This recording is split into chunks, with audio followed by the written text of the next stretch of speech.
Hello, my name is Marcus. I'm the compiler of a collection of therapy quotes entitled 1001 Windmills of the Mind, a collection of advanced self-help quotes taken from what's often called the psychodynamic or the psychoanalytic perspective, which long ago, as I understand, is referred to by some, or perhaps many, as philosophical medicine or narrative medicine.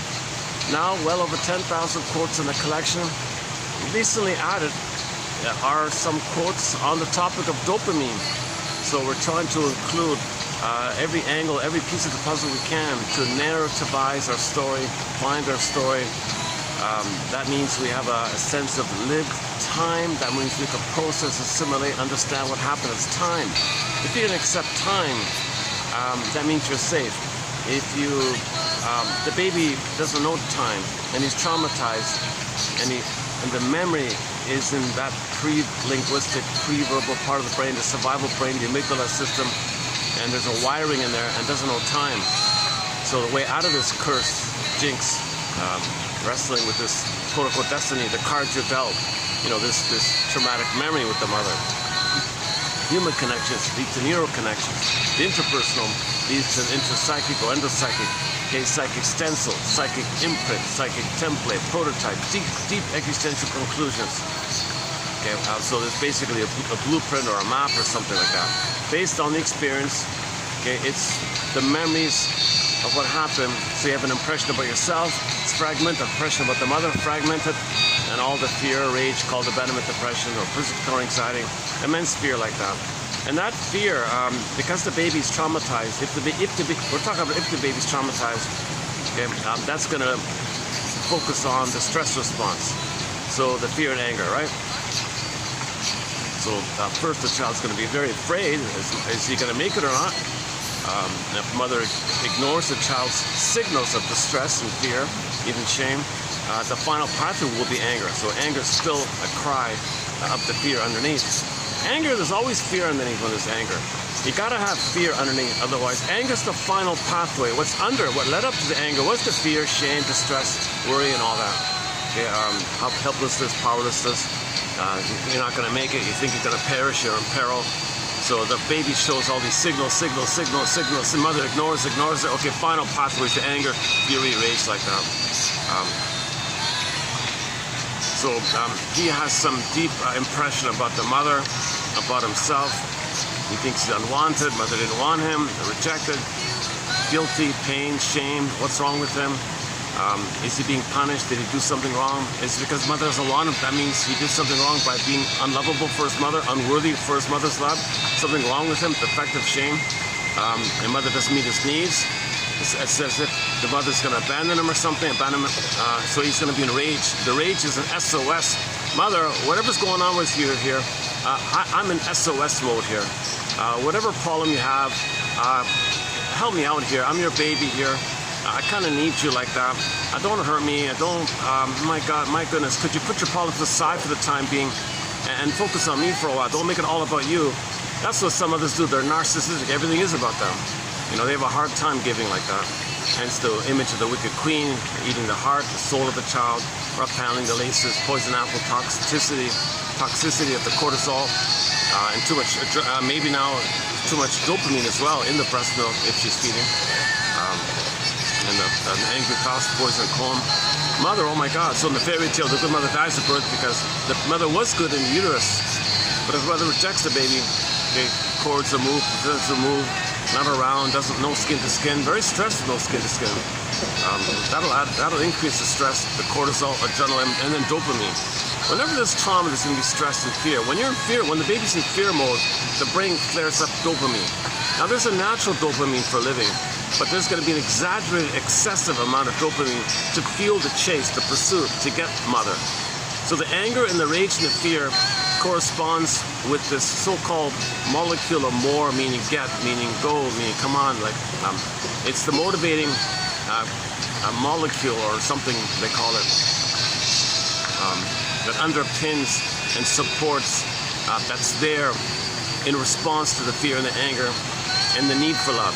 Child needs love, child needs mother, mother's not there, mother's hurting, and rage. So the rage is the SOS for love, and the dopamine gives them the energy, the motivation, the desire, the craving, the thrust, so to speak, to reach out for mother. All the baby's energy and life force is to find mother. Mother hurts him.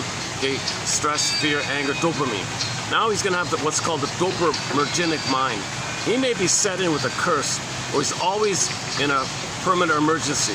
His whole life is going to be kind of like with this deep. His energy is his life force is going to be dedicated to this loop. He cried for love, mother said no. He was angry, mother said no.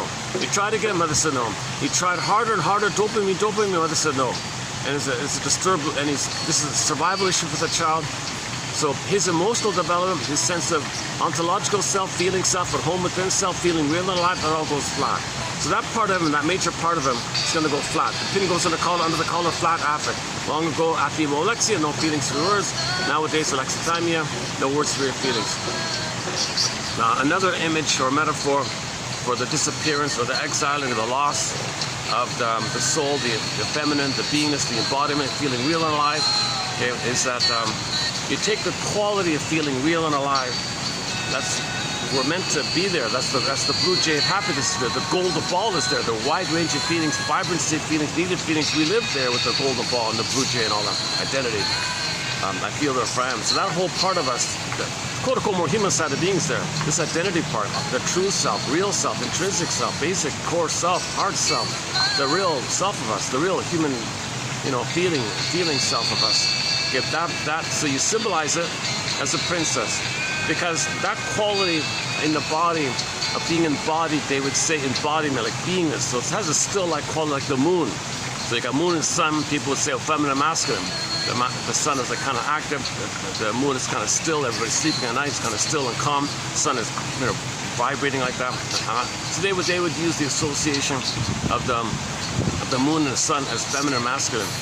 Okay, so this quality of stillness and beingness would be like the moon, so they say the feminine. So now you take the feminine quality and symbolize it as a princess. Now look at the condition of the princess in these fairy tales. Yeah.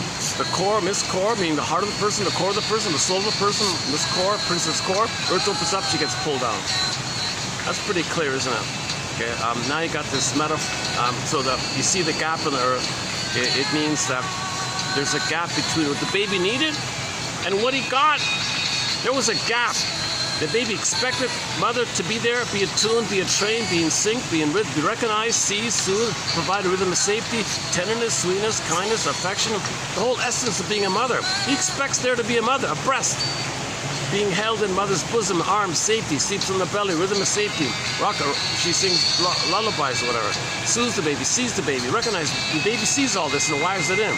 He expects this thing. He has an innate expectation that mother will be there to provide the continuation of the blissful condition that it had in the uterus.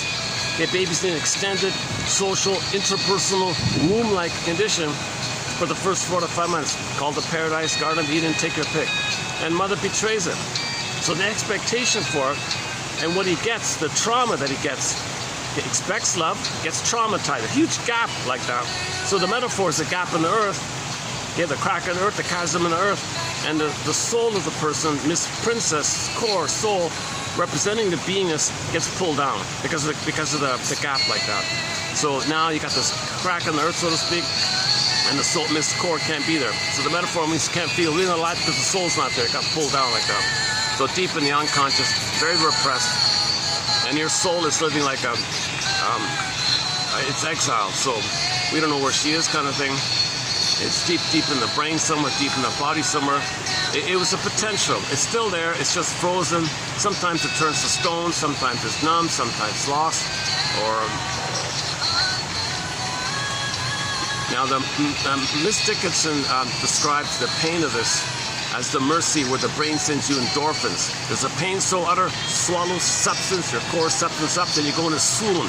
So the swoon she talks about is that the brain's going to numb you with endorphins called the swoon, like that.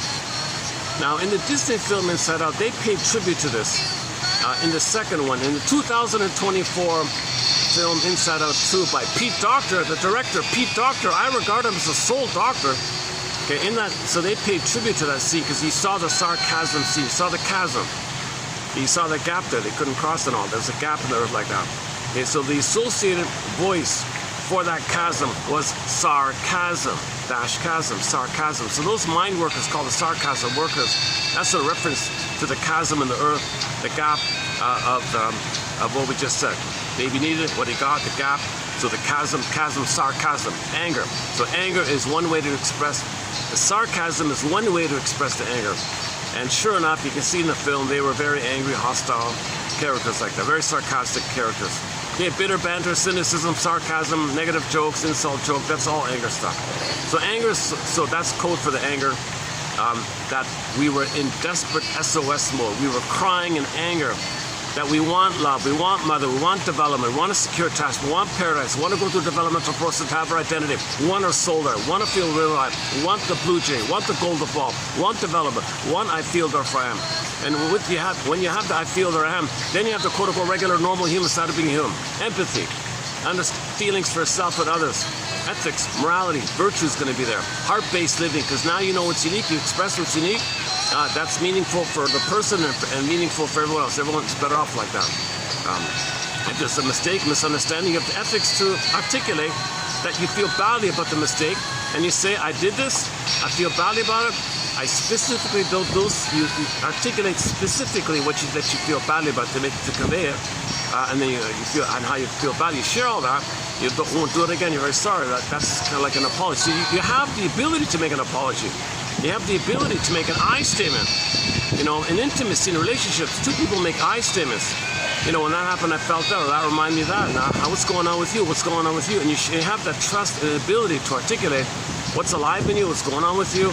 Maybe remind you of something, still try to process something. No one's perfectly healed. We're always in process of healing. So two people in a marriage, they're both, they have what's called co-healing, called Freudenfreude. They have a delight and pleasure in each other's growth, healing, and happiness. He has it for her, and she has it for him. So you both have what Freudenfreude, joy in each other's joy, like that. That's not Schadenfreude, Freudenfreude. Is the wind, I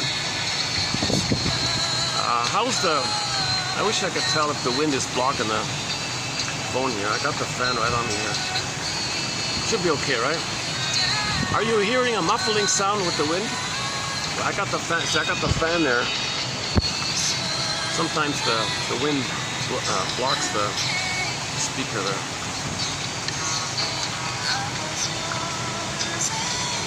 Should just barely be okay, right? Let me play in a safe side. Let me angle the fan a bit. Hold on a second.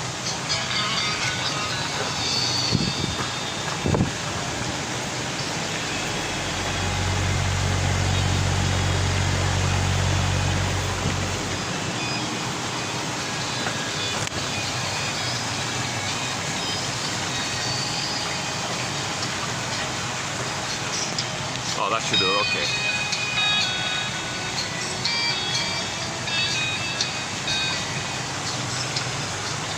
Okay, so the opening premise is that we're that part of us called the feeling self, let's say, or the embodiment, let's say, or the enchantment of the body, the hum, the real and alive feeling, the warm feeling like that. Not flat, like the Velveteen Rabbit story. Okay, the stuffed rabbit said to the real rabbit, "Hey, rabbit, you're real. I'm a stuffed rabbit. Please tell me what's it like to be real and alive. I want to be real and alive. I'm a stuffed rabbit. You're a real rabbit. You're real and alive. Please tell me." So we're kind of in that condition. We're in this ache, and this moan, and this plea, and this sadness, and this forlornness of this sadness that we had to exile the realness of our feeling self. Now we feel like a stuffed rabbit, so to speak. Okay, so the quality is going to be numb like the stuffed rabbit, like that.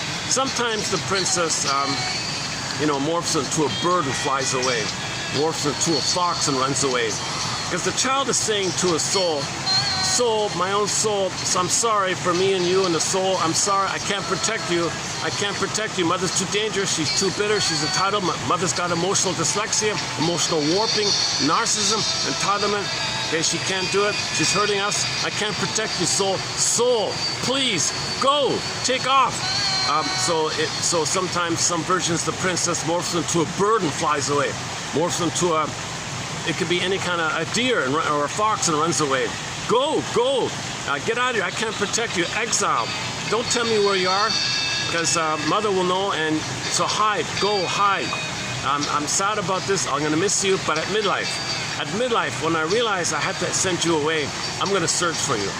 I'm gonna search for you, okay? Famously known as the hero's journey. The hero's journey is this monomyth, this common universal monomyth. At midlife, we go on the hero's journey, where we identify that the pin is there, that the soul is missing, simply by saying something's missing. You feel like you're living the unlived life. Is that all there is?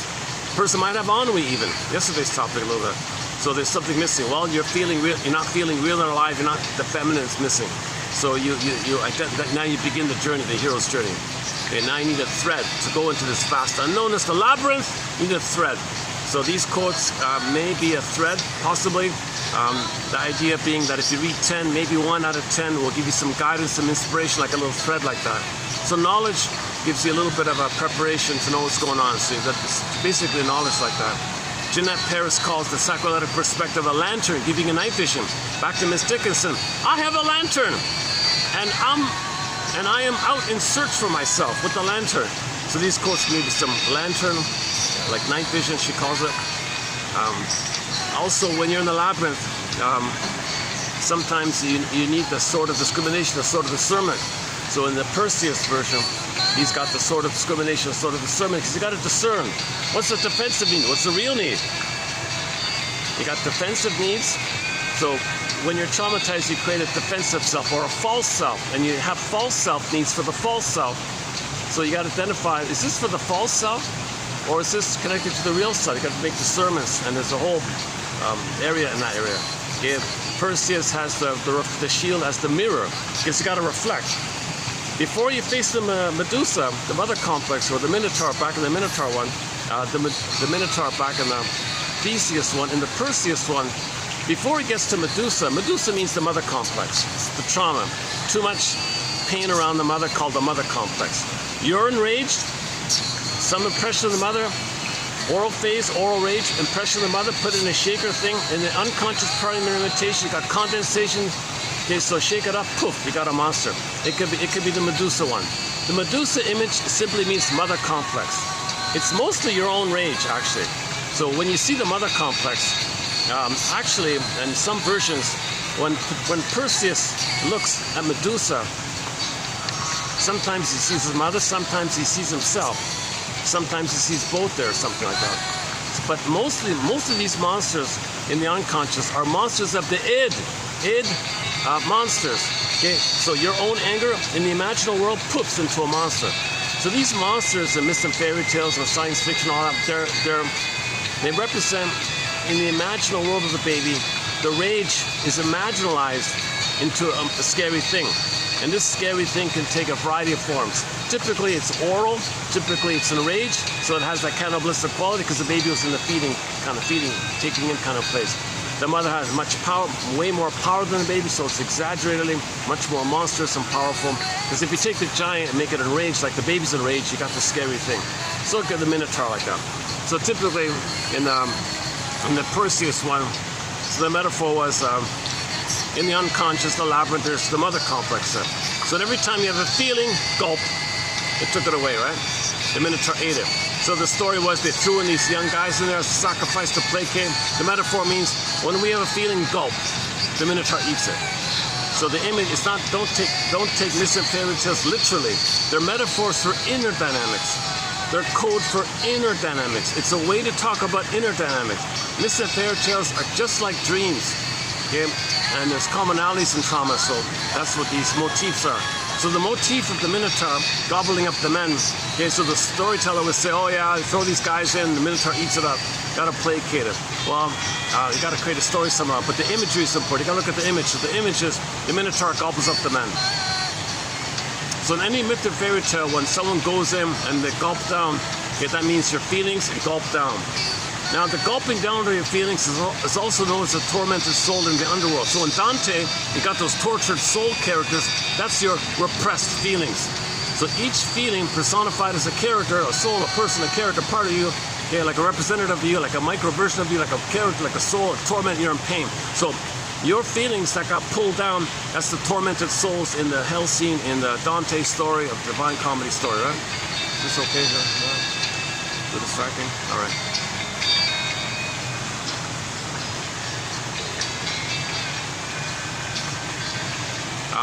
So back to the. Okay, so ultimately, in some versions, in the Theseus one, Theseus looks at the Minotaur's face. He sees it's his face. You know, so it's a fusion between your mother and you, and you're enraged, and you thought mother was enraged herself, but she didn't want to hurt you. So it's all confused in the imaginal world. It's a different mentation for the baby called primary processing. No logic, no conscious logic. Okay, it's the dream world, like things can flip and flip-flop and condense, and that represents that can flip to that can flip to that. You can take different elements, create a new thing.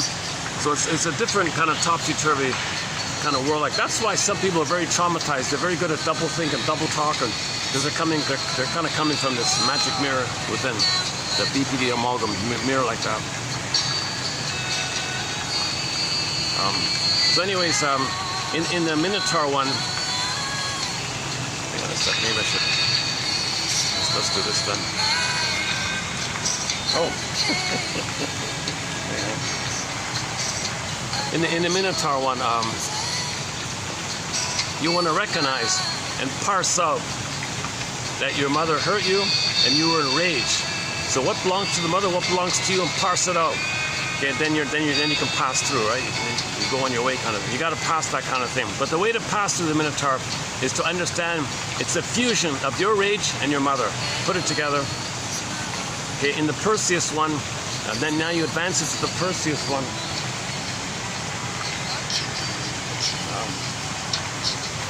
I don't want to break the thing. I don't want to break it. I just want to bend it. All right, is that all? We got it. All right. So back to in the Perseus one, similar idea. You recognize the Medusa. It's just like the Minotaur. It's a condensation of your mother and your rage. You parse it out by identifying that your mother was hurt. She didn't mean to hurt you. She was impaired herself. The transmission of trauma. Okay, Old Cunning Tale. Why a mother hurts the baby. I got to open the door to a 10-hour video on the Old Cunning Tales. Anyways, you identified the Old Cunning Tales, understand your mother, put her on the couch, realize she was infantile, immature, and so on. So she did it out of a blind compulsion to meet her needs. The mother probably didn't get her needs met with her mother. So she had to hope for that. Has the baby, I made you to find me. You take care of me, you mother me, you soothe me. You take care of me, you mother me. No baby can do that. So the mother is in a compulsion to get her needs met because she wants to resume development. She wants to have a mother. She wants to have her identity. She's in pain. She wants to get out of the pain. Has the baby, I made you to find me. Mother's rights, I want to be loved. Right, baby love. How can a baby mother a mother? Yeah, one of life's little switches. She can't, the baby can't. But the mother's in a compulsion, so that's the warping. That she doesn't, she's not aware that she's using the baby to meet her needs as if the baby's the mother in the past, because she's operating out of her brain, which doesn't know time. When there's trauma, you have the unconscious hope for the fulfillment of old unfulfilled needs. So she can't look for mother, so she looks for symbols of mother. So she turns to the baby, all right, baby, you be a symbol of my mother. You soothe me, take care of me, comfort me. Baby's overwhelmed, way overwhelmed. Right? So when that baby grows up, and goes and he exiles his soul and grows up at the midlife, he realizes he has to exile his soul because of that. He's got to look back at his mother. What the hell? Why did she do that? Well, enter psychoanalysis. It gives you theories, very helpful theories around intention, around trauma, and around timelessness, and repetition compulsion, symbolic acting out, and trying to get your story. We don't know the story. And now we're adding in the point about there's too much dopamine that makes you chase, and too much trauma, too much dopamine. If you too much dopamine, because too much trauma, all you can do is chase. So the mother might have had the dopaminergic mind. Okay, that means she can only chase, and she can never feel satisfied because she's in permanent fear, permanent anger. So she's chasing for mother, but the baby's not mother. It doesn't work. She chases again. She chases again. Now she's like an OCD freak, a control freak, trying to harder and harder, more dopamine, try harder, more angry, try harder, more angry. So she's aggressive mother. She's a verbally abusive mother finally. So the baby being exposed to this ends up with the Medusa inside, with the Minotaur inside because of that. So the baby grows up, it realizes at midlife something's wrong, and recognizes what's going on here, and then does the midlife audit. then does the midlife audit. Midlife examination period called the hero's journey. So in the hero's journey, now the person is going to go into the labyrinth, and to resolve the issue of the Medusa, you got to identify something like that. That mother, the greatest hurt of all, mother failed me. She betrayed me. Okay, so you got to focus on that for a little while. And the doing of that focusing for a while, called the mourning process, working through process, where you can now feel what you couldn't have felt, know what you couldn't have known, called the working through. So you want to narrativize, build narrative, that's lived experience, and the feelings related to it, you got to somehow feel some of that. It's got to go in the body somehow, called emotional knowing. You got to emotionally know it as you cognitively know it. The emotional side of it is called catharsis, the emotional release, reaction, emotional processing, assimilation, synthesizing, recognition, validation. Usually it's called catharsis, or a healthy catharsis. Some people call it abreaction, but a healthy abreaction, normal abreaction, something like that. So it's called emotional knowing, simply. Embodied knowing, like that. So you want this kind of embodied knowing. So when you understand your mother, that's called forgiveness. Understanding. Okay, that's called love. Understanding, forgiveness, love are kind of synonymous. So when you can do some of this forgiveness, understanding, love, understanding, saved by understanding, saved by understanding. Play Rick Emmett songs, saved by love. Okay, then now things parse out. Okay, now when you parse this out, okay, what happens is Medusa poofs away. There's no violence. Don't think about violence. That the sword is just discriminate. What's this? And then, I understand. And it poofs away. There's no. If there's a death in the myth of fairy tale, it means that something old goes away for the birth of something new. So the old thing that dies in the story is the mother complex. So part of you within, of the cluster of memories of mother hurting you, that dies, and then the birth is that Medusa was pregnant. So when Medusa died, okay, she was pregnant with twins, okay, Pegasus and the Cryosaur. So when you resolve the mother complex and it's quote unquote gone, dead, it's not conscious. It's not. It's metaphorical. It's like in the dream world. So in the dream world, when something dies, it could be an old attitude, a way of living, a way of being, an old pattern. Something goes away. So the storytellers would describe it like that. To preserve the story, they got to make a kind of graphic or something. So the sort of discrimination causes the death of Medusa, but Medusa was pregnant. If there's no real death going on like that. It's just an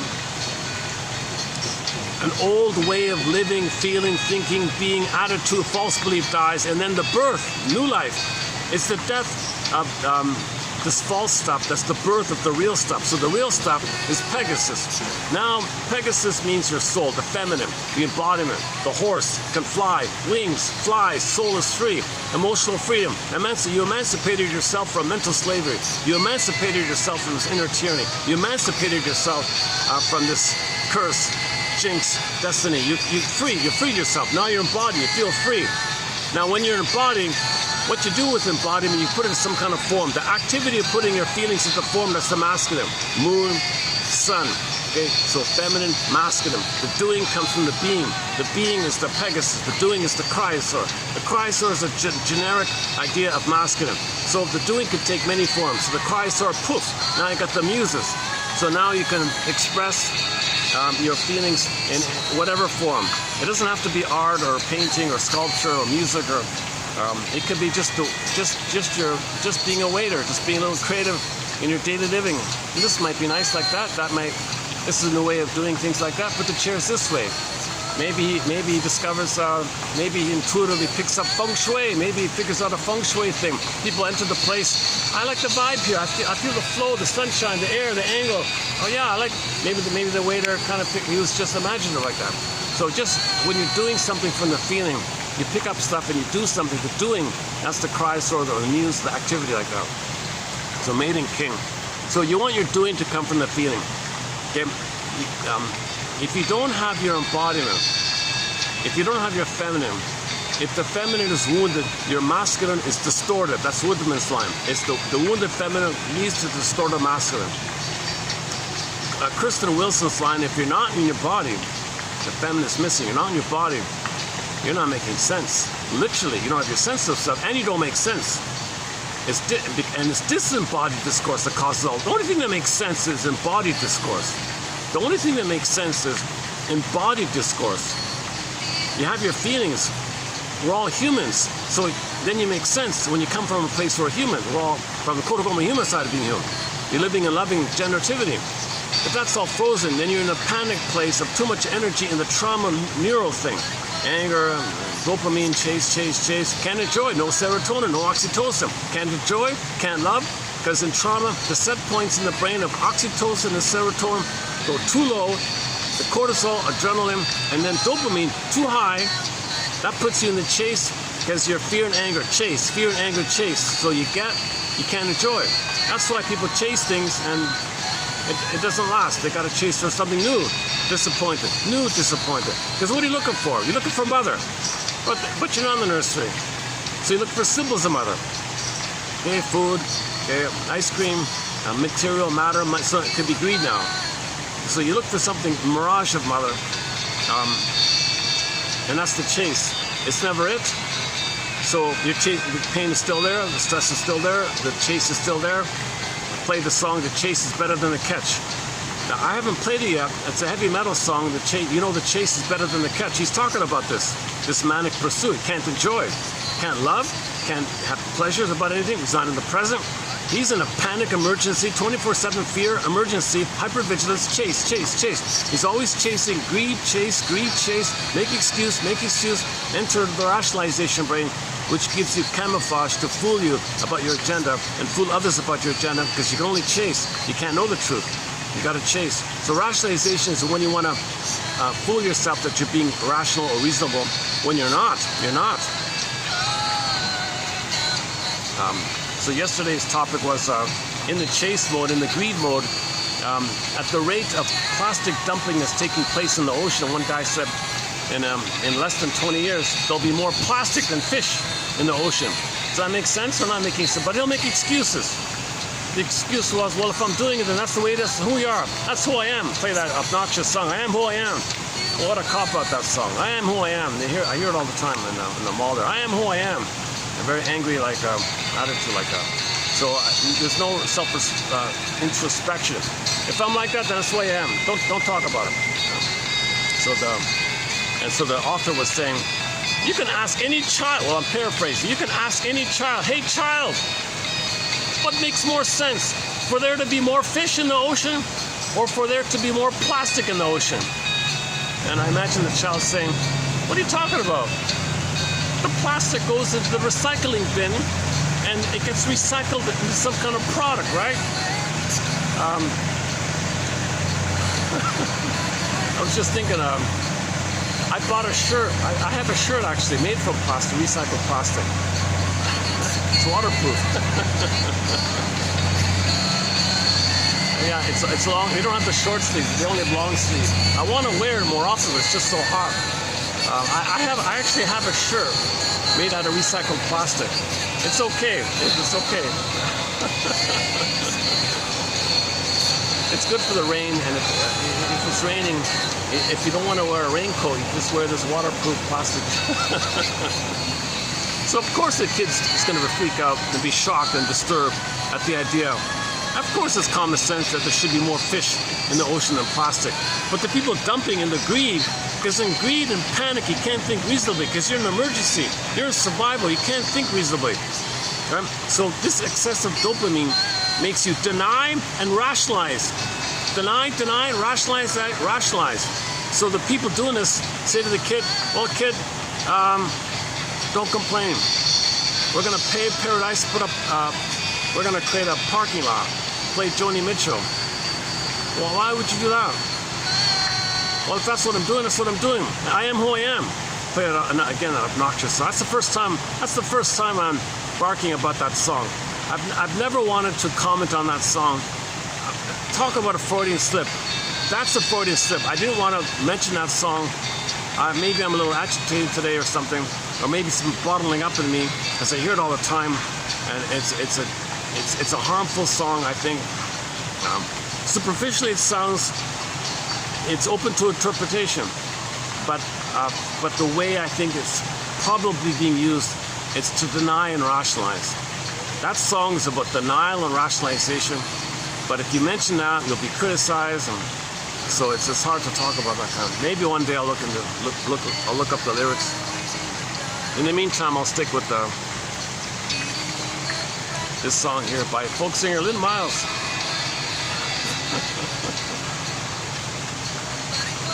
This morning, just coming out, I found a rock song, an unknown rock band in Germany called The Voices of Rock. They have 2 albums, and they have guest vocalists for each song.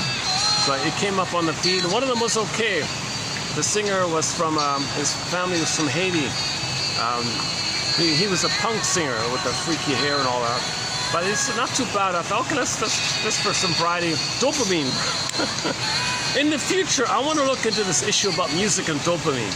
Because I'm always playing music, looking for new music like that. I want to better understand the link between dopamine and music. There seems to be some kind of link like that.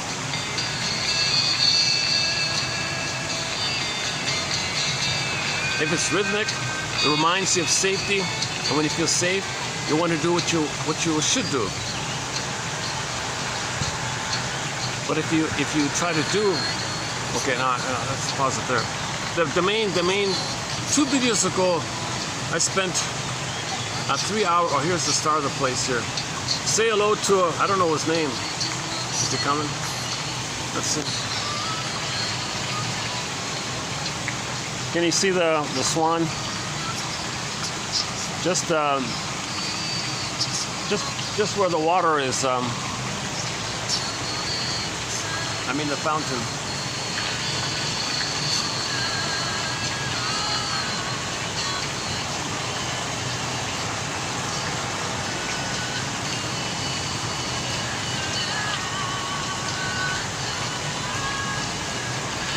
Oh, he wants to find out.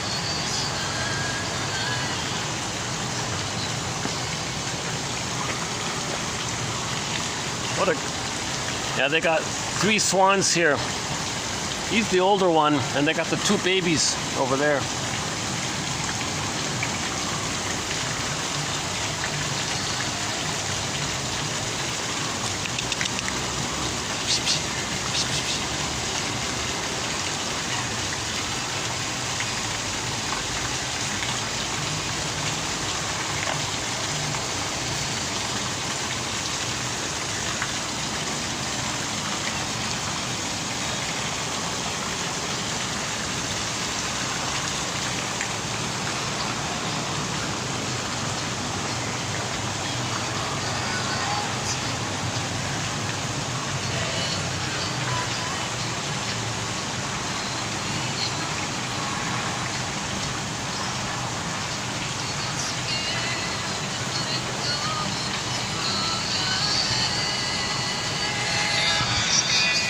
And the topic of dopamine kind of increased my dopamine. I was starting to chase for knowledge because I want to heal, chasing for healing, chasing for knowledge.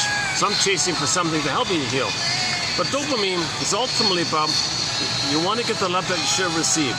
So my perspective, well, knowledge can move towards mourning because you can't get mother, so you got to mourn and admit that you didn't have mother. So you got to find your story. So I'm excited to find a story. It's all about finding narrative. Go to the clips. Go to the short section here. You'll find a very good clip by Miss Lemke on this issue of narrativization. Okay, the 2 sides. You got to find the 3rd side of the coin. Every story is 2 sides. Find the 3rd side that holds the 2 sides, like the coin. The 3rd side of the coin, also known as facing ambivalence, ambiguity. So you got to get out of this either-or thing. The either-or thing comes from the trauma of psychic splitting. Baby thinks the mother's a monster, goddess, monster, separate. The way that's how he manages the pain, creates psychic splitting. 2 entities keeps it separate, but that leads to either or thinking later on. So splitting precludes mourning and healing and identity and feeling. You got to resolve the splitting, get it to both and. So when you realize your mother tried her best, she was impaired, she's a human being, tried her best, still some benefits. You have a more broader, 3-dimensional reality kind of perspective of what's going on. Everyone loves or cries for love.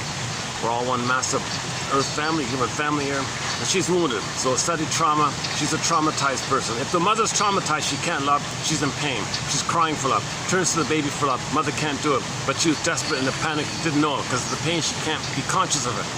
She wasn't conscious that she was turning to the baby to love her. Everything's love or cry for love. So she's crying for love to the baby, didn't know what she was doing it. So this moves towards understanding and forgiveness, and then you can go on your way, kind of. You can pass the Minotaur and get out of the labyrinth,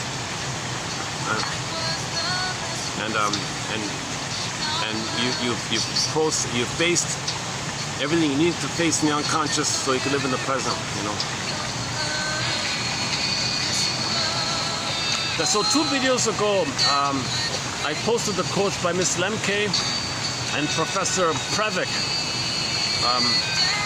A good material.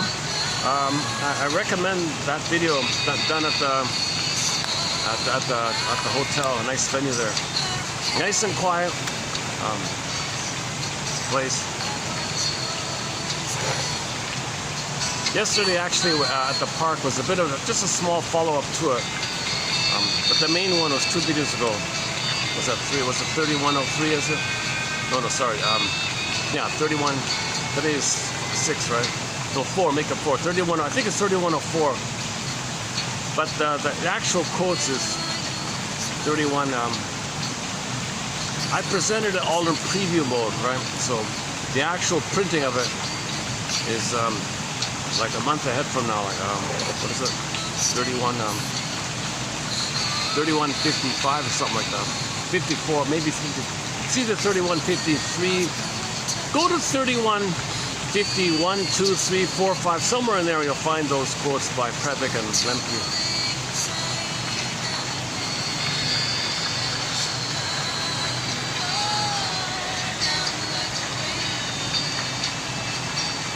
So back to the set points. If the set point in the brain is too revved up, stress, fear, survival, anger, you know, then chase. So when you do get something, you can't enjoy it because you were chasing for mother in the past, but you're not in the past. That part of the brain doesn't know time, so you're chasing for mirages. It's never the real thing. No magical time machines, so the chase is still there. So you spend your whole life chasing. I like the story about the cat, always chasing his tail. You're just chasing.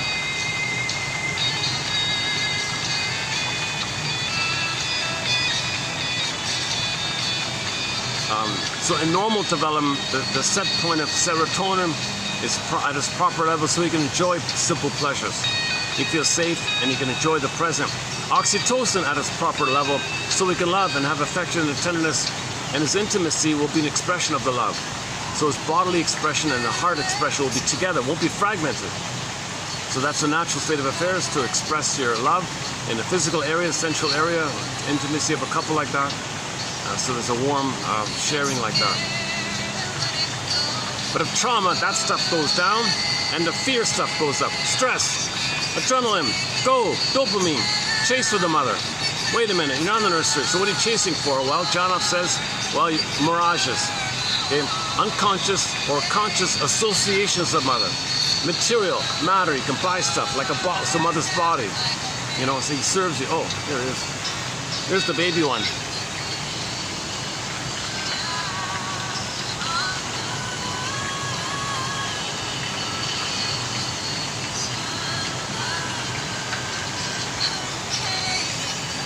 I'm being a little lazy. I don't. Yeah. I'm not as refreshed as I'd like to be. A little. This will be a shorter video, I think. A light load in the quotes today, so I want to do a preview of a little bit more about dopamine actually, and just some general quotes about repetition compulsion, and that's it. So today will be a light load. And the ones below about Mr. Lowen, I've discussed the Lowen quotes already in preview mode a month ago, so I'm not going to redo it again. I'm not going to... So I posted like 4 or 5 videos of Lowen's quotes. I'm kind of feeling I'm going to put that on hold kind of thing. So I'm not going to read the quotes below. It's there for your reference. truth is, I'm having second thoughts of Mr. Lowen. I saw one of his lectures, and I think it's a defense mechanism. I think what he's doing is a bit of a defense mechanism. He doesn't talk about psychoanalysis. He just focuses on what's going on in the body with trauma. So he's focused on that. That's defense against what causes too much stress in the body, whether failing you, things like that. He doesn't go into that area. But he gives you some information about the body part. I found Janoff's material more helpful. So if you want some quotes in our collection on the body response to trauma, I would say look up the Janoff quotes done about almost 2 years ago, 24. Go to January and February of the year 2024, and during those 2 months, most of those 2 months, we posted 26 videos on the work of Arthur Janoff. Forget about that first book that made him so popular. Forget about that one. We're not talking about the method of the screamer. We're not talking about that. The knowledge that he synthesized and presented over the years in his lifetime. So he wrote 17 books, so we're talking about those latter 16 books. Forget that first one. But everyone only knows him for the first one, right?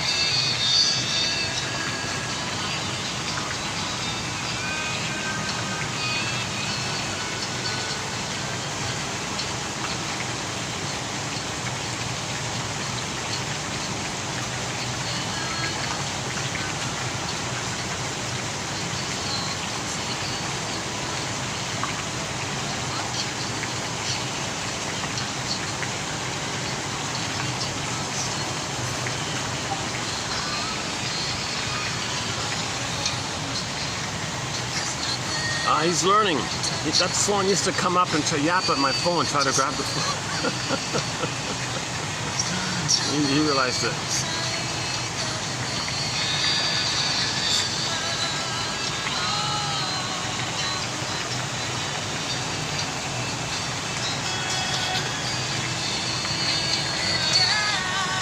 Well, since we mentioned dopamine, why don't we just lunge into the dopamine topic here a little bit. The ones in preview mode. So let's hit the pause button here on the song here. So now I want to do a preview of a 3154 game. 3154. So I'm not doing my usual full introduction. I gotta feel refreshed and have some juice and things. And so we talk about identification of the aggressor and the stingers and the clingers, and there's a wealth of different defense mechanisms and personality patterns. Repetition compulsion a little bit more. The Edmund Berger's theory about the 45 record we keep playing again and again. Symbolic acting out, transference acting out. A little bit about the primary and secondary imitation. And lately we've been including Edmund Berger's theory called psychomasochism. That's a very important piece of the puzzle, I think. So another piece of the puzzle is dopamine. So this is just also just like a little footnote follow-up to the main material. So the main quotes on dopamine were done 2 videos ago. So this is just some basic kind of follow-up ones.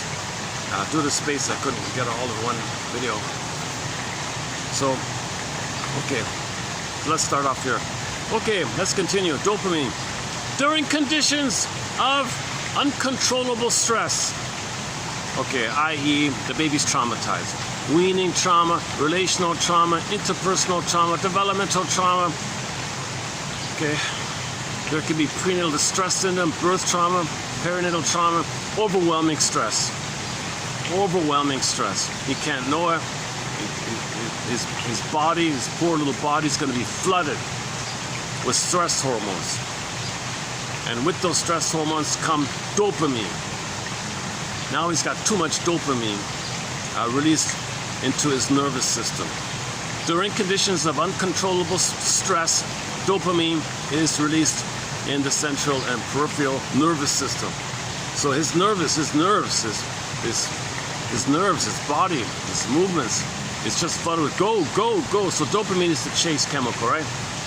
Some people call it the molecule of more. I'm calling it the molecule of chase. Come on, get it. You're desperate to get mother. but you're not in the past. But that brain doesn't know time, so you're desperate to search for a symbolic mother. That's going to lead to greed, overeating, smoking, drinking, to get, or to numb the pain of not getting, to get, and then pain, numb the pain, get, fantasy, maybe fantasy you got mother. No, you just trigger at the time when you had mother to get the fantasies, and once upon a time having mother, then you get a good chemistry of the feeling that you tricked yourself, that pathologically nostalgic, in a pathologically nostalgic manner, you reminded yourself of when you were one with the mother and got the good feelings from that, and you flipped up those feelings. So that's called ATM, addictive trigger mechanism, where something stands in for a mirage of mother that makes you think you had mother, then those fantasies and memories come out, then you get the chemistry related to it. Okay, Almano Paul's book called Narcissus in Wonderland, for more on that point. I also discussed it recently as well. So you're just always in chase mode. Now the reason dopamine is exciting, because at last, finally, you think that's mother, and you're going to continue the delirious euphoria that babies feel, called blissful oneness. When babies are one with the mother, when babies are nursing, they feel a blissful feeling, right? Participation, mystique, unio mystica, one with the mystery, one with the universe, or the other universe, center of the universe. They're in a glorious, glowing kind of thing. So that's why you're so excited, because you're getting some of that. It wasn't enough, it froze too early, and you flip it up, you're all excited. See, but then there's the hurt and the anger. Now you got the pain and the anger and the bliss, now you're mixing it all up. Play Pat Benatar's song, Hell is for Children. In the eyes of an abused child, love and pain are the same. So he wants love, he gets pain. Pain is love. It's all mixed up. But, oh,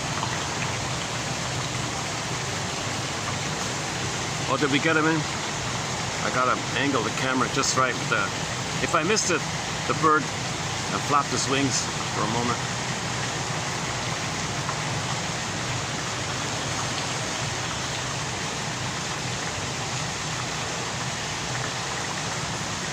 Okay, that's the next one here.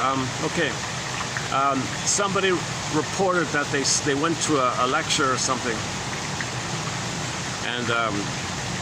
and they saw a film, a 4-minute film, in which a simulated dopamine molecule was presented in the film, and it looked like a floppy skeletal bat, and it docked at the postsynaptic receptor. Now we have a conscious presentation of a model, of a dopamine model. So someone apparently figured out a way to show you what a dopamine molecule looks like. It looks like a bat, the skeleton of a bat, the spread out kind of thing. Maybe like a starfish or something, or like a spider, maybe like a spider or something. And it bridges, it's the bridging thing. It's between two things, it's the one that bridges. It's the molecule that allows the chase. Something like that. So we can visually see it through this model somehow. Then he said here, okay, fine. Now you saw a molecule of dopamine. What about the molecules from the unconscious that creates that? What about that, huh? Like, what creates all this dopamine? Well, the trauma, the stress, the pain. There's a lot going on in the unconscious. Got the imaginal world. How do you see the imaginal world? How do you see the unconscious? Well, that's what myths and fairy tales are all about, man. It took us tens of thousands of years to figure out the myths and fairy tales to represent our unconscious. Okay, one guy was manic.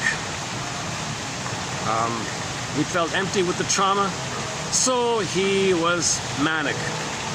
Okay, promiscuity, rock and roll, substance abuse. This was a means for him to fill a void, providing a dopamine fix that countered the sadness resulting from that void. So manic depressive, lost the soul, manic, chase. Because the chase is the hope, the fantasy and the hope of getting the positive feelings to balance the teeter-totter seesaw thing of the pain that's there. So you feel a lot of pain, right? You feel a lot of pain on the teeter-totter. Well, hope balances it. Hope, fantasy, chase, fantasy. So you kind of keep the thing balanced like that. If you stop with the manic behavior, because sex, drugs, and rock and roll, he said, yeah, then you're going to feel too much of the pain. So you're dependent on the activities that give you the fantasies and the hope of dope, the fantasy of dope, of doing things to make you, once again, to blip up the fantasy of oneness. Something reminds you of the mother, that triggers the mother, and you were one with the mother, and when you were one with the mother, you felt bliss. So these activities, food, chasing something. So status, if you're chasing status and power, well, that's for connection. People admire you, well, mother mirror you, mother saw you. So there's a lot of lying going on. When people are alcoholic or drinking or smoke, they lie a lot because they want to be seen. Because others see them, that's the mother who sees them, there's the one with the mother to trigger the fantasy of being one with the mother. So there's a real focus on prestige and power and to be admired, so they got to lie a lot to get that. So she was saying, Lemke was saying, people who drink and smoke, they lie a lot. They lie a lot. Number one, to be seen in a positive light, to get mirrored, that's mother. Mother didn't mirror them, mother wasn't around. Number two, to have the status of being the mother, which is the power of the mother, where you're not the passive victim. Others will play the passive victim you, and you as a baby didn't know what was going on. So you lie to others and they don't know what's going on. You know what's going on because you made the lie. You're the aggressor, so you got the power, the one-up power. Others are you who are confused. So you lie to people to make them confused. Aha, you got the power. I know the answer.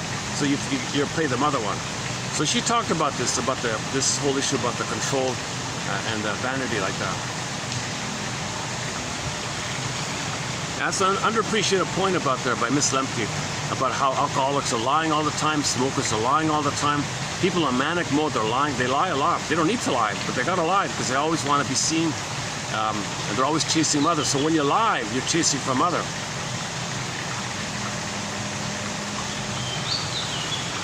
Everything's love or cry for love. Yeah, okay, these quotes are helping me to review what we went through. Okay. Helen Fisher. Helen Fisher, famous for the love books, right? Why him? Why her? Anatomy of Love. Helen Fisher found that obsessive, limerent, insistent, infatuation, puppy love, infantile love, transference love, okay, spellbound, romantic, passionate, obsessive, infantile, okay, falling in love, spellbound, love at first sight, right? Is associated with elevated dopamine and lowered serotonin. Chase is better than the catch.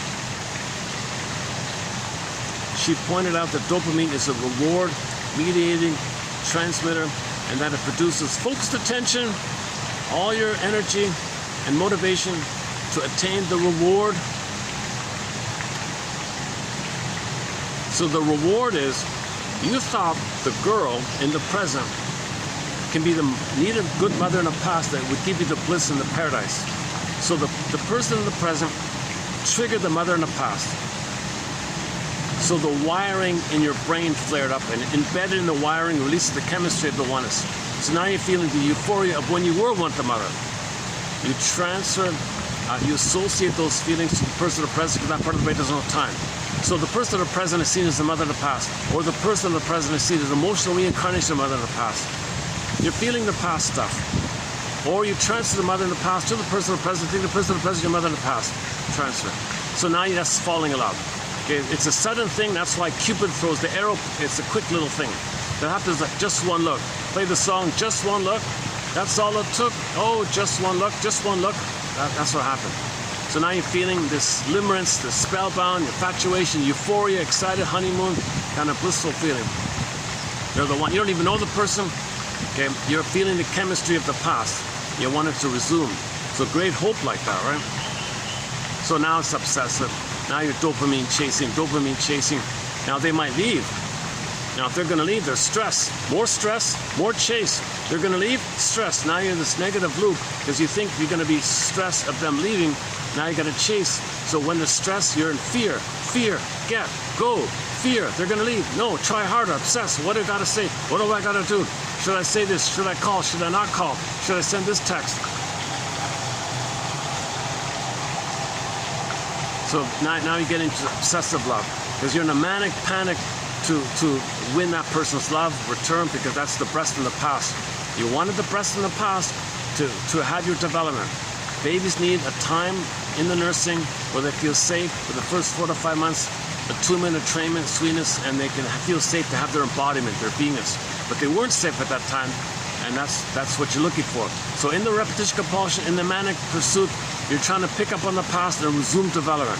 So repetition compulsion and manic repetition compulsion is the quest to pick up development from the past.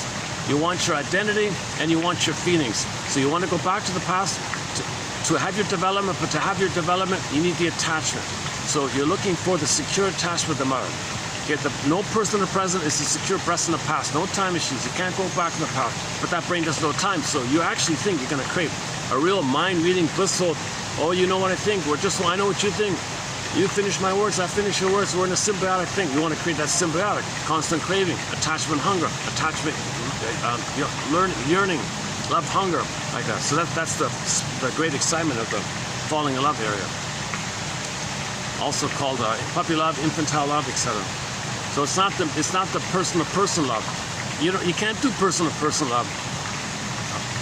You want mother to love you in the past so you can get to the place where you can do person-to-person love. You want to do person-to-person love, but first you got to resolve the issue of not getting your identity to be able to do person-to-person love. So you're all excited for the hope of being able to do that. Okay, this topic was discussed.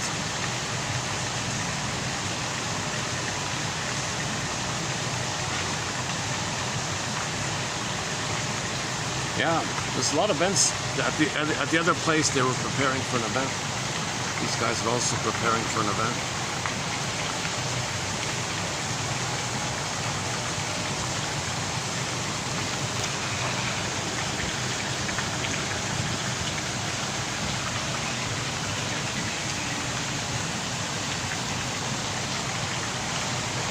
Okay, somebody asks a question. What's the link between anger and chase? Question mark, right? So the anger is the fear. Underneath the fear. Anger is the final pathway of the fear. Anger is the SOS of the fear. Anger is the SOS fear cry for love. Anger is the cry for love, the need for love. So anger is chase because fear is underneath, and fear means chase. Get love to be safe. So anger means I want safety. So of course dopamine is associated with anger.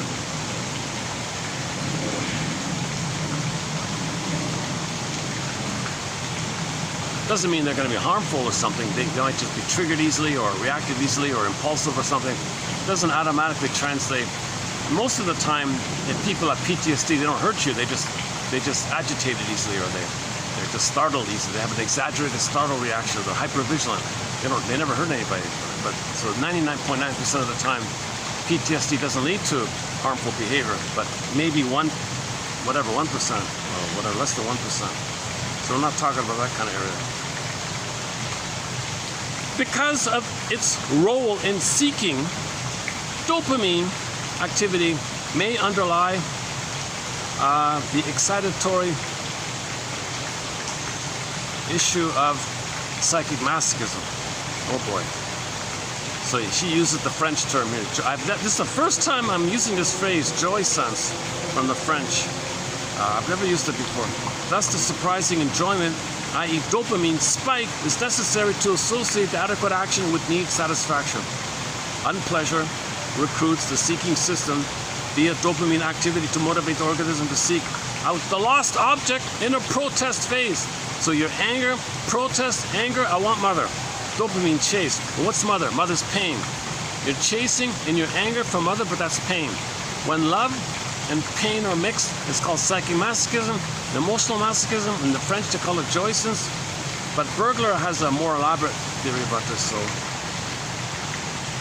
So think about it. You're chasing for a mother. It's going to disappoint. You feel the pain. So typically they say people who chase, they're never satisfied. It's the pursuit, and it's exciting in the pursuit because you got a great hope. You're never satisfied. All you have is the excitement of the chase, but you're never satisfied. Let's play the song, Chase is better than the catch, right? Should we play it here? I'm not really a fan of the song too much, but it's a heavy metal song. Most people know it. We don't have any heavy metal songs in our soundtrack. If I played, that'd be the first one.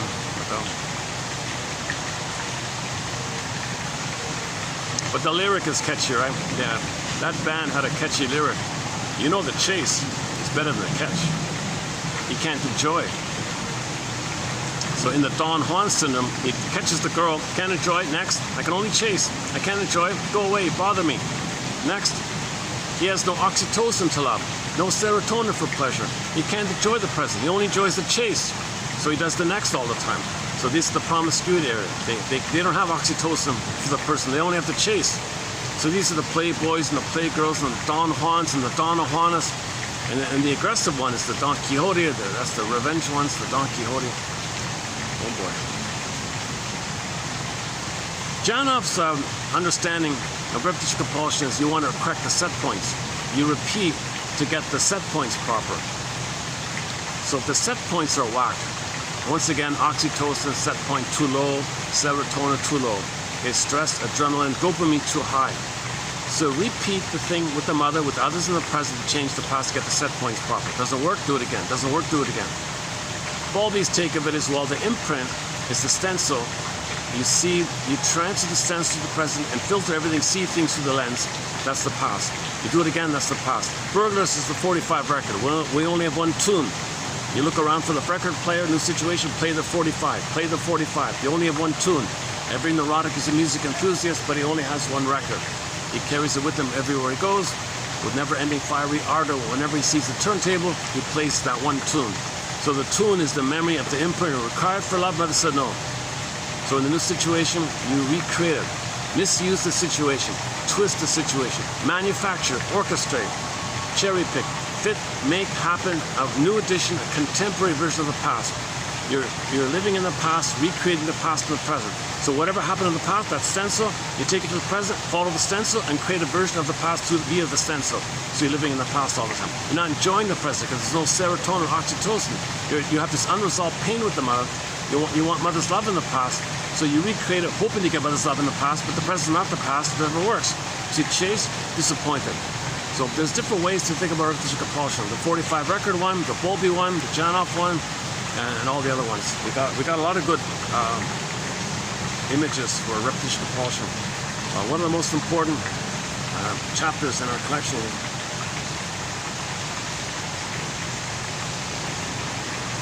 I've changed up my drink routine today. Instead of coffee, I drank 3 teas. I figured that'd be the equivalent of a coffee. I have a different kind of, it's got too much sugar in these teas. I'm feeling sluggish already with the sugar now. The tea part's okay, but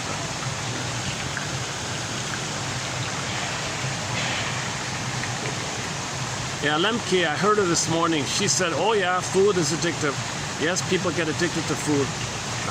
You gotta frame your eating issues in terms of the lens of addiction. You gotta think of it as an addiction issue. You gotta think about your emotional eating as an addiction to this. So if you want to approach dysfunctional eating or emotional eating, you gotta think of it in terms of addiction. Okay, the sugar, salt, and fat, dopamine. So that's the whole topic. Maybe in the future we'll look up into that one about the link between dopamine and emotional eating.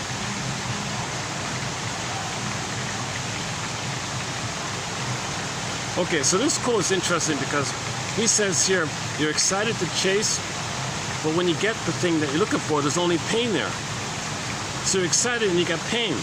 So you're chasing for the pain because the pain is mother. You don't want to know it. Deny it and focus on the chase to distract you, but there's pain underneath. So you gotta, it's a layered thing. Shall I compare these to an onion? Underneath is the pain, but you chase to distract. That's a cloak for the pain underneath.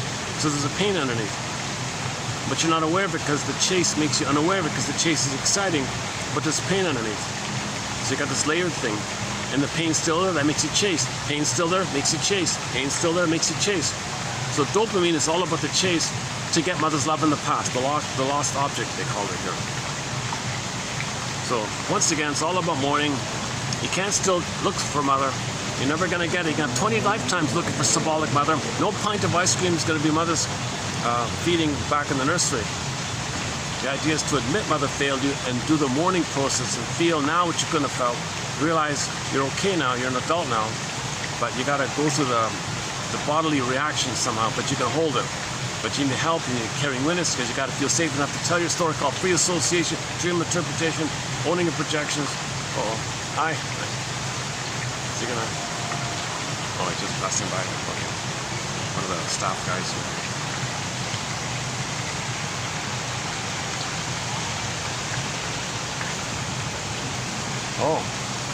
Oh, you got a paint. Oh, there's a paint can over there. I didn't even see it.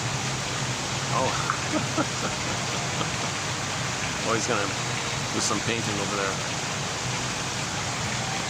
Oh, he's gonna paint the rails. Okay. Oh, I see. Oh, I see it now. Yeah, they're painting the. Okay, enough about the paint.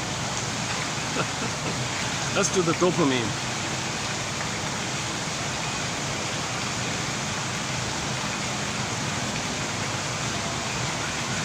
So dopamine's a benign thing. Everyone has a regular level of dopamine with the proper setting. Dopamine, it just means the reasonable thing that motivates you to get the thing that you need, like that, right? So when the baby's reaching up for the nipple, that's dopamine that's behind it. But if that's failed, stress, fear, anger, now he's in a manic, but he never gets it. Manic never gets it. Manic never gets it. Now that enters greed and rage and greed and dopamine. Now he spends his whole life chasing for a dream of mother's love in the past, the lost object in the past. That's the problem. Homotromicus, dopaminicus, too much. Dopaminicus. Is that right? Homotromicus. Oh, hey. We got, that's the baby one. Yeah, these baby swans are starting to flap their wings now. Next one here. Let's see if I can change my seat here. How about this? Does that work? Can I do this? Is that okay? Still like this? Dopamine.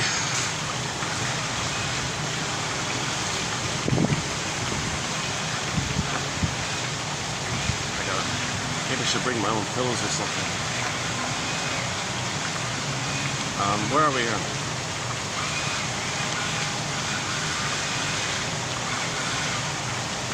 Yeah, okay.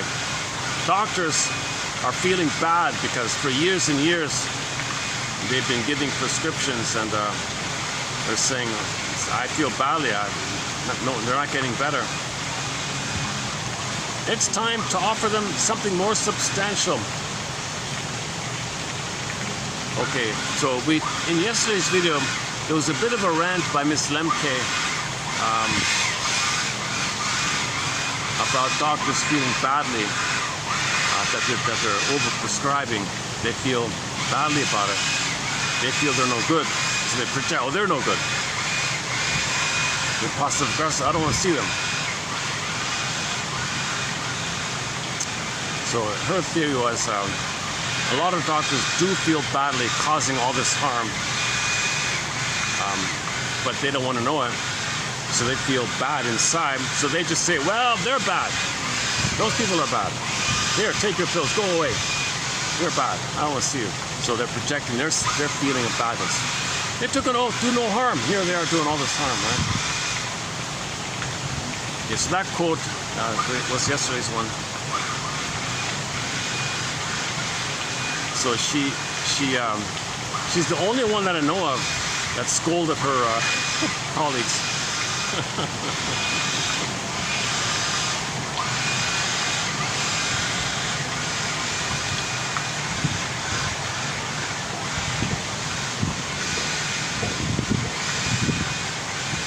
Okay, next one here. In states of a strong therapy bond. Okay, if there's a working relationship with the therapist, then your oxytocin, you're connecting, you calm down, you're going to think better, you'll accept their interpretations. So now you have lived experience in time. Now you have narrative medicine. If you can calm down with the connection, you'll find your story, which is healing. Story is medicine. Story is the healer. Therapy, narrative is the healer. But to get narrative, you got to calm down. So to calm down, you need oxytocin. Well, that's what the relationship's about. The therapist finds a way to communicate to you in a way that makes you feel safe. You connect, you feel safe, you get oxytocin.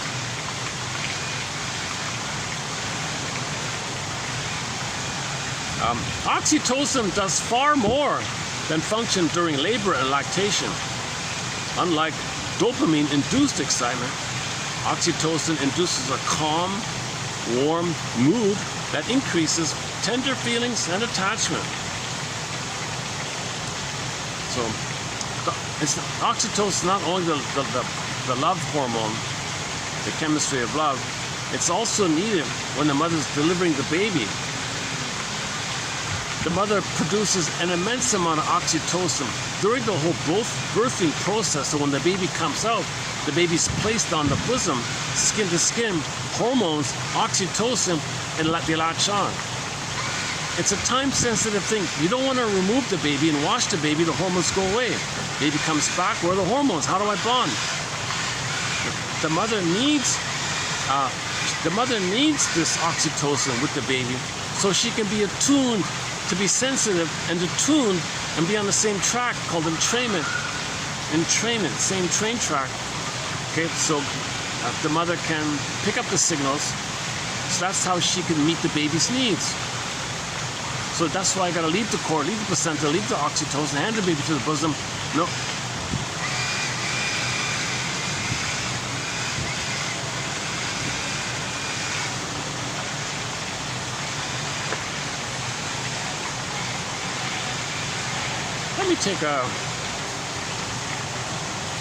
Let's take a small musical break.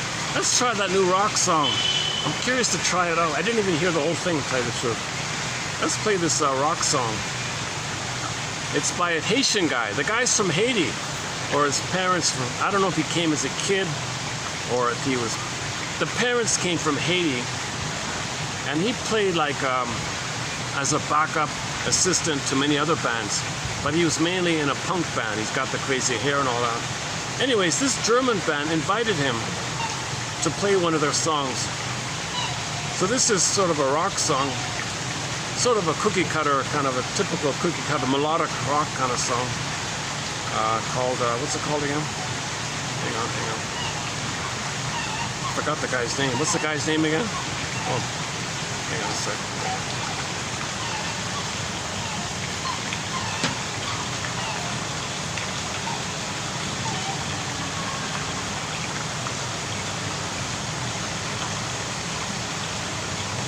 Oh, here we go. Oh, Jean, he's got a French, oh, Haiti, they speak French in Haiti, right? He's got a French name. Jean Beauvoir. A song of his called Wild Thing. Let's give it a try here. Yeah, nobody's around? Okay, we're okay.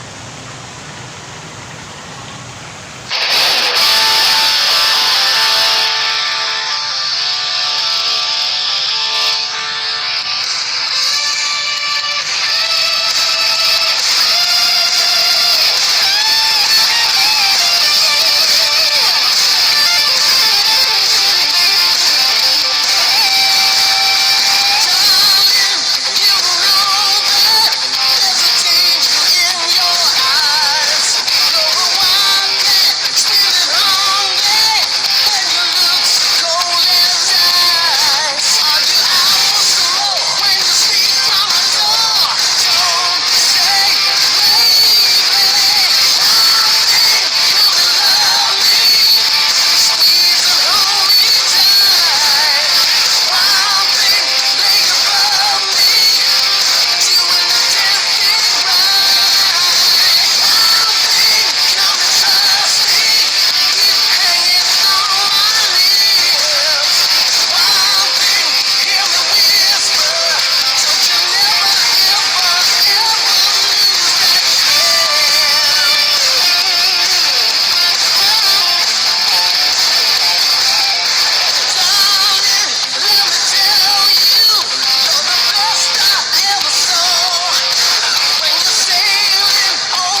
Okay, nothing too special. Yeah, okay. It's an okay song.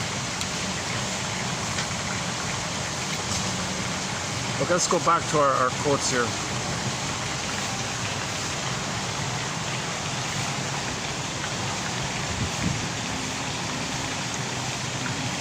If there's too much trauma and there's too much dopamine, remember the extreme of trauma is disassociation.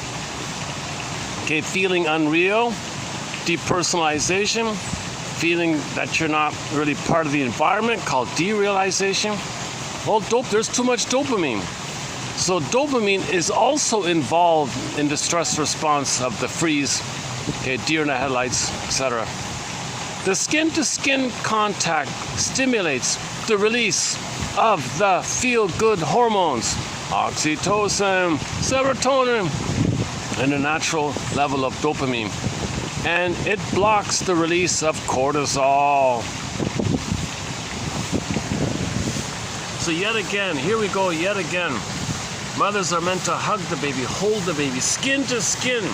If the baby gets skin to skin, you feel safe, warm, oxytocin. You put the baby in a towel, wrap him up in a towel, you're missing that. You feel stressed.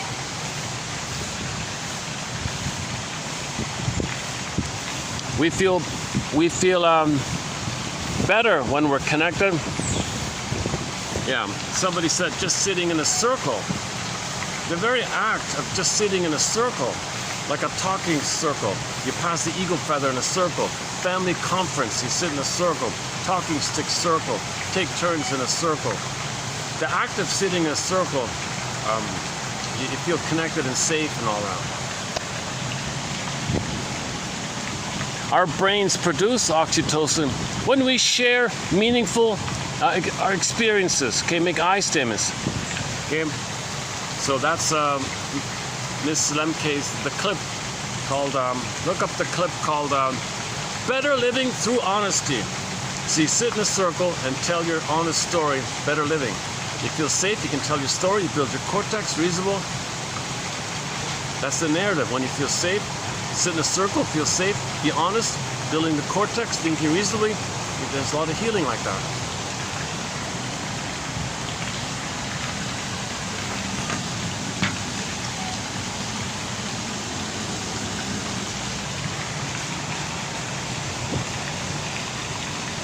Dopamine is as often a dream destroyer as it is a dream creator. Yeah, so dopamine is the fantasy, chasing the dream. If I buy this thing on sale at the store at the opposite end of town, I'm gonna be safe. So you drive across town to buy the thing that you saw advertised because the commercial said, if you buy this thing, you'll be important. You'll find love. You buy the thing, you're all excited, dream, but it also destroys your dreams. Because if it happens again and again, there's nothing new, now you feel ennui, you don't bother anymore. Right? That's called the come down period. The come down period's after use, also known as dopamine dumps. My first time to see this. So the dopamine dump, like you feel like you're in the dumps. How you feeling today? I feel like I'm in the dumps, man. That's when you're disappointed. Huh? My great hope fell. Is that it? You're kidding. Oh no, okay. That's the dopamine. Okay, the next one here. Hold on a second.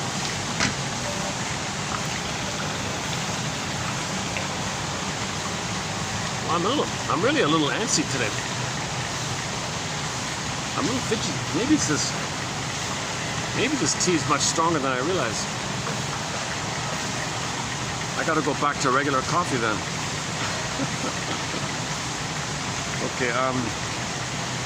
Okay, here's a good self-help kind of quote for the general public. You, who, me? Well, someone who's traumatized, someone who's dysfunctional, someone in the second half of life. You are prone to recreate the dynamics of an unresolved relationship where your needs were not fulfilled. Okay, that's repetition compulsion. Okay, we have the compulsion to repeat to get our needs met.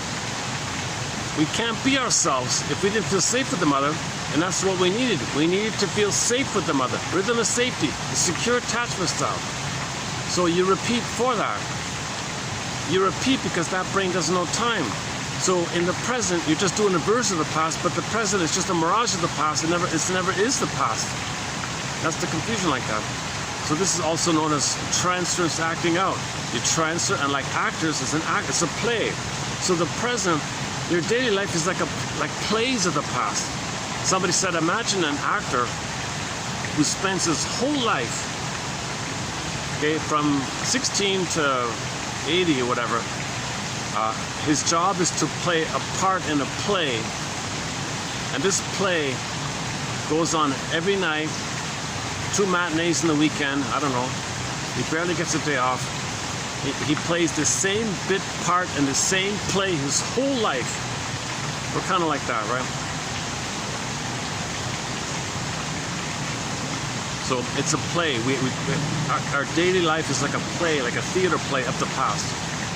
Now the positive attention is that it's a communication of the past. So interpret what you're doing as a mirage communication of the past and make the inference. That's what happened in the past.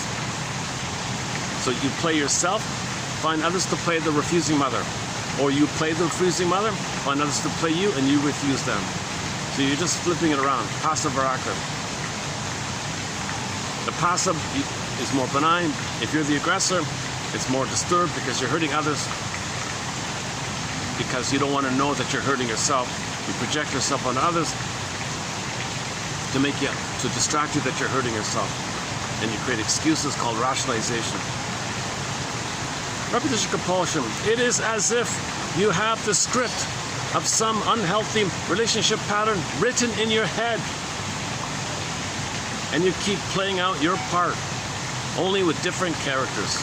Okay, play the song, same script, different cast, with Whitney Houston and the second one, a duet. Well, before I forget, should we play the... Okay, I was thinking about playing that song, The Chase is Better Than the Catch. Forgot about that. Got so many good songs to link here. Same script, different cast. Some don't use these kind of terms like repetition compulsion. They just say, oh, self-fulfilling prophecy. The old storyline keeps repeating and culminating in the same destructive ending, self-fulfilling prophecy. Naturally, you are shocked each time this happens, as if you never saw it coming. Again? Why is this happening again? Again? Happening again? Why is it happening again?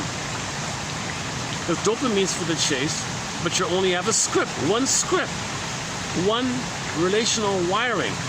Chase for the wiring. Chase to replay the wiring. Chase to replay the wiring. History repeats itself. The chase is the repeating. Itself is the wiring. One wiring. Okay? History repeats itself. So if you're not aware of your history, you're going to keep doing this. Once you're aware of your history, you don't have to do it anymore.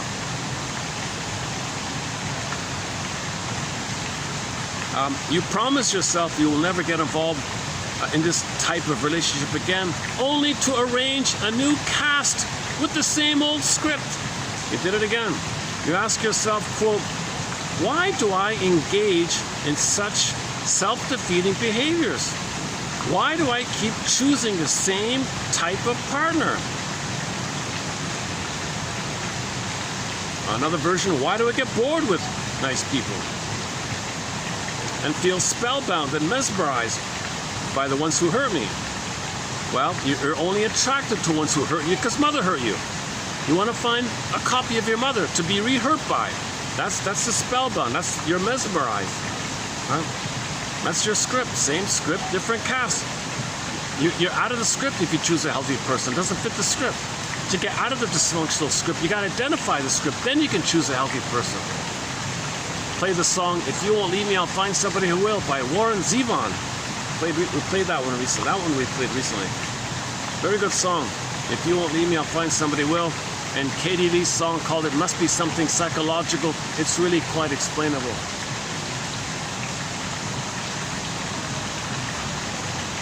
The answer to your perplexing quandary is that your unconscious desire to change the ending of the original relationship drives this recasting phenomenon. So you're hoping to change the past. The present is not the past. No magical time machines. But that's what you're kind of hoping to do, change the past through the recasting of characters in the present to play the past. You want a happy ending for your past, a proper ending for the past. You want a closure, or you want mother's love. Then it's complete. Then you can live in the present. If you're frozen in fear there, you're stuck there. You have never fully grieved the wounds of that disheartening relationship, nor accepted the losses of your unmet needs. Okay, so that's the hero's journey. To grieve and mourn your losses. Admit that the good mother died at birth. You had no good mother. That's a loss. You had a good mother up until the moment of birth. Then you died. That's a loss. The good mother died. We mean the mother who meets your needs is considered a good mother. Okay, your actual mother is the narcissistic woman. But in the uterus, usually she's good enough in the uterus. Assuming she doesn't smoke or take pills or drinks while you're pregnant. Pregnant women shouldn't take any kind of pills of any kind, drink, smoke, go to heavy metal concerts, fight, argue, watch scary films, read scary books, do disturbing things. She's got to be peaceful. If she's peaceful and happy, the baby will be peaceful and happy. Because many of the things mothers do, if she feels stress and dopamine and cortisol and anger, some of that chemistry, very often it's been proven, it can and often does go down into the placenta, into the vein, into the baby, the central vein of the cord.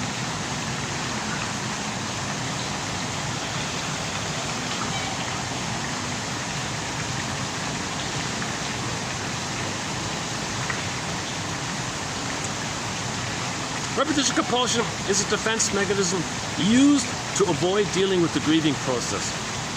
Okay, so there's two parts here. If you really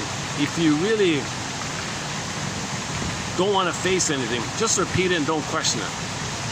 But often we repeat in some kind of attempt on our part to know the past. Someone called it experimental recollection. I'm trying to remember. Let me repeat so I can see if I can remember by repeating it. Let me remember if I repeat it. No one can change the past, yet repetition compulsion is an unhealthy attempt to do just that. Yeah, here we go. No one can change the past, yet repetition compulsion is an unhealthy attempt to do just that. You recreate the same dynamics with someone who has some of the same problems as the person from your past, only to find that this present partner, like the past offender, doesn't change. That's why you're attracted to them. If the mother was a narcissist, or the father was a narcissist, if both parents are narcissists, you'll only be attracted to a narcissistic person. So typically the firstborn, if it's a daughter, she'll kind of play the role of the father and pick up the battle by finding a man who reminds her of the mother. So she marries the mother to resolve the issue with the mother. So she plays like the father's side, finds a man to play the father's side, and recreate as above current relationship a reflection of the imprint. Typically, if the firstborn's a boy, he takes after the woman, the mother, and marries a woman who reminds him of the father because he wants to separate from the mother. He wants the father's protection from the mother. And then later on, he might flip it. So you tend to take after one parent and marry someone who reminds you of the other parent. It can flip around like that. Okay, for more on this topic, go to Ann Teachworth's excellent book called Why We Pick the Mates We Do.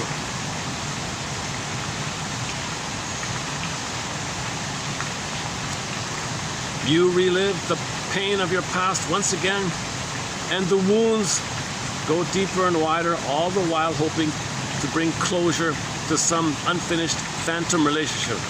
That's the positive intention of repetition compulsion. We're trying to bring closure to some unfinished ghost-like thing in the past. Haunted heart, haunted albatross.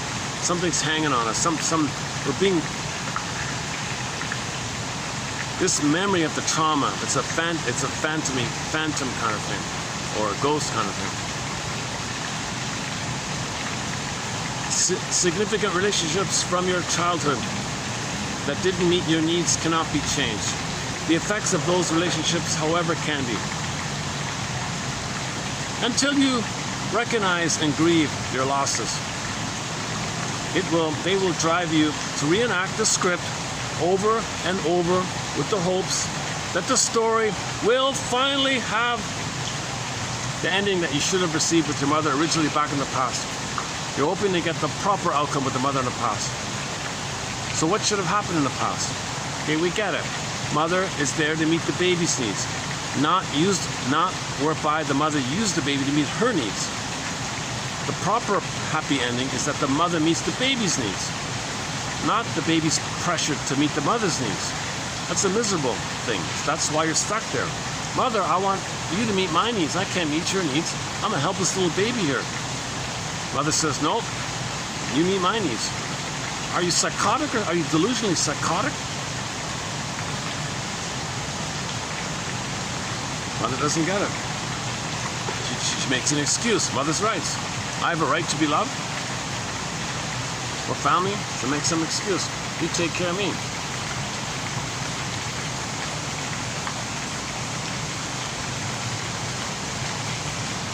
And maybe if you save me and take care of me, then I'll turn around and love you in return. Impossible. Okay, let's read this thing out here. Let me see if the readout gets through here. Let me try something here. What if I put it on a...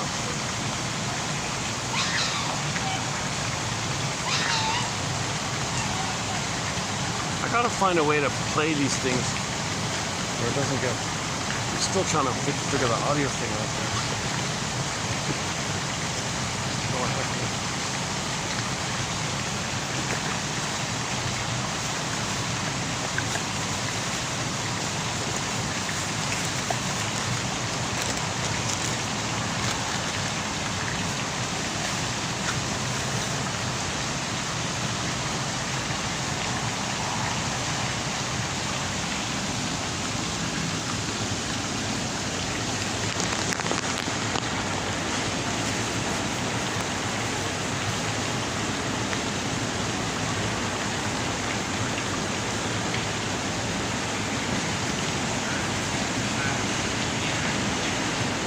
Yeah.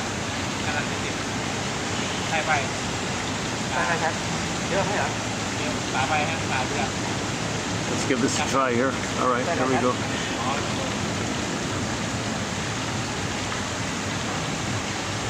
D. Flores Mosri, oxytocin does far more than function during labor and lactation. Unlike dopamine-induced excitement, oxytocin induces... Hang on. Very good.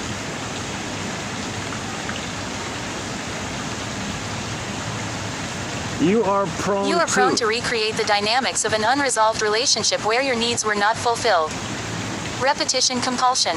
It is as if you have the script of some unhealthy relationship pattern written in your head, and you keep playing out your part, only with different characters. Some refer to this as a self-fulfilling prophecy. The old storyline keeps repeating and culminating in the same destructive ending. Naturally, you are shocked each time this happens, as if you never saw it coming. You promise yourself you will never get involved in this type of relationship again, only to arrange a new cast with the same old script. You ask yourself, why do I engage in such self-defeating behaviors? Why do I keep choosing the same type of partner? Why do I get bored with the good partners and feel so mesmerized by the bad? The answer to your perplexing quandary is that your unconscious desire to change the ending of the original relationship drives this recasting phenomenon. You have never fully grieved the wounds of that disheartening relationship nor accepted the losses of your unmet needs. Repetition compulsion is a defense mechanism used to avoid dealing with the grieving process. No one can change the past, yet repetition compulsion is an unhealthy attempt to do just that.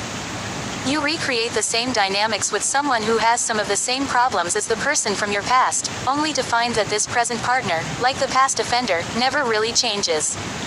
You relive the pain of your past once again, with the wounds cutting deeper and wider, all the while hoping to bring closure to some unfinished phantom relationship. Significant relationships from your childhood that didn't meet your needs cannot be changed. The effects of those relationships, however, can be. It is over and done.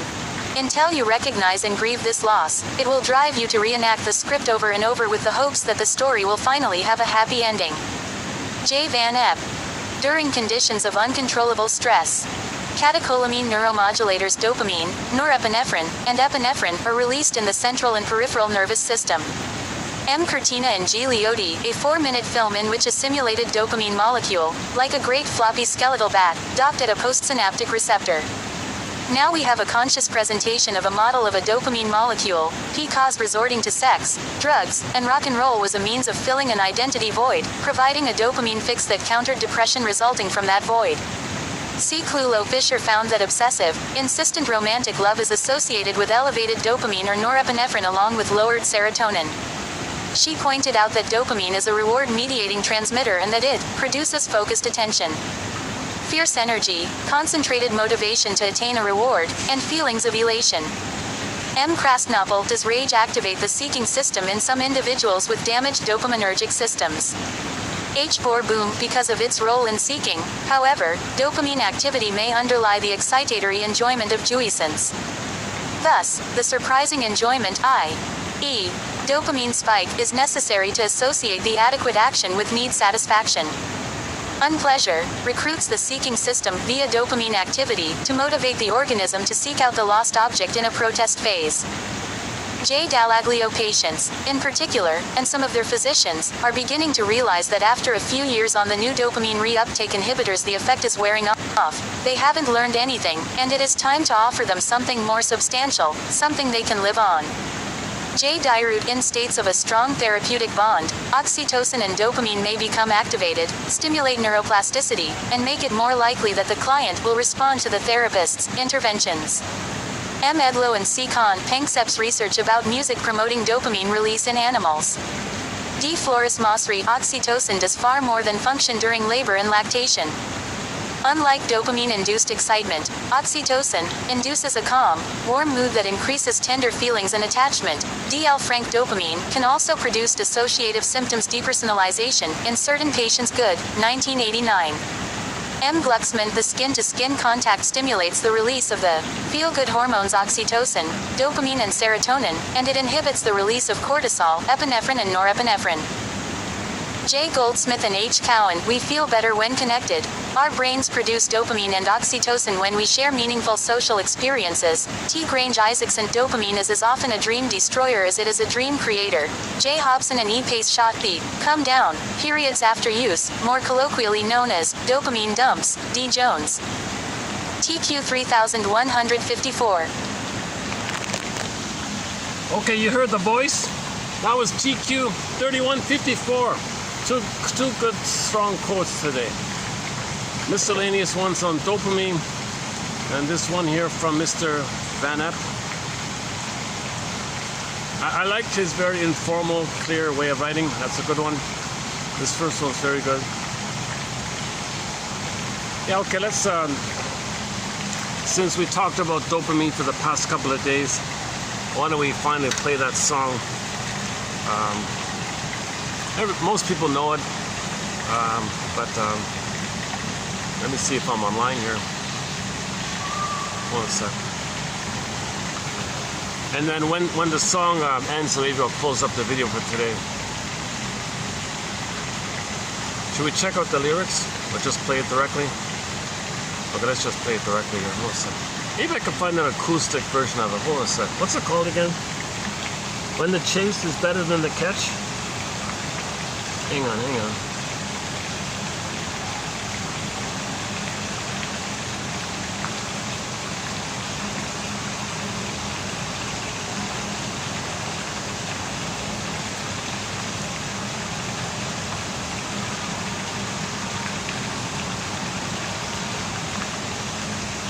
Oh, Ace of Spades. Hang on. Well, the song is called Ace of Spades. The chase is better than the catch. Okay, here we go.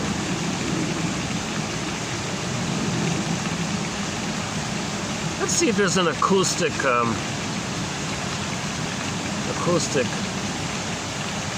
version of it. Hold on a sec. Acoustic. Oh. Motorhead, Ace of Spades, acoustic version. Yeah, okay. They've got an acoustic one here.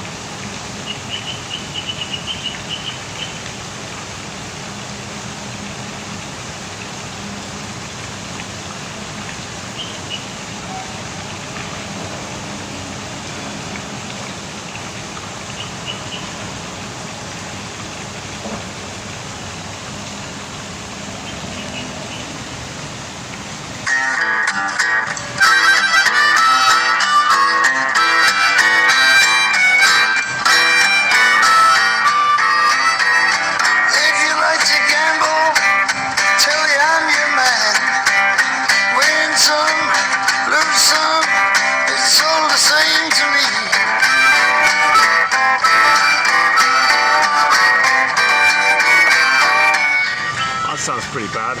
Hold a sec. Let's just play the regular one then. Is that the original one? I can't tell here. Okay, let's just play the regular one. Hold. Okay, when this ends, I'll hit the stop button. So your mission, submitted for your approval and consideration, is to look for those quotes we discussed here today. 3154 about repetition compulsion and the ones on dopamine, and just reflect on it and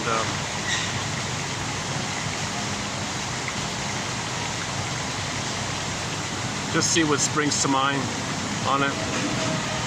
But this song, if I remember correctly, this song captures the idea. It's manic, it's heavy metal, fast, driven, go, aces, chase better than catch. He can't enjoy it. Remember, when he catches something, he can't enjoy it. Why? Because in trauma, there's no serotonin, no oxytocin. Can't love, can't enjoy, he's only got chase.